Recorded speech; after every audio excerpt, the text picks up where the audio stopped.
Mantan pemain PSM Makassar ditangkap usai jual motor rental. Seorang mantan pemain PSM Makassar harus berurusan dengan hukum setelah ditangkap polisi di sebuah cafe shop. Ia diduga menggelapkan sepeda motor rental yang disewanya lalu menjualnya lewat media sosial.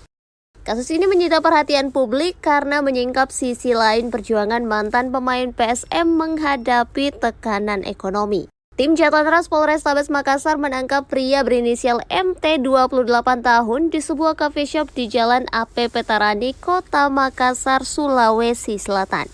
MT merupakan mantan pemain PSM Makassar U21 yang kini diduga terlibat kasus penggelapan. Ia diamankan tanpa perlawanan saat sedang nongkrong. MT ditangkap atas laporan pemilik jasa rental kendaraan di Makassar. Sepeda motor yang disewa pelaku tidak kunjung dikembalikan hingga korban melaporkan kejadian tersebut ke polisi. Berdasarkan hasil penyelidikan, pelaku diduga menjual sepeda motor rental melalui akun jual beli di media sosial dengan harga jauh di bawah pasaran. Polisi menyebut uang hasil penjualan sebesar 2 juta rupiah digunakan pelaku untuk membayar utang.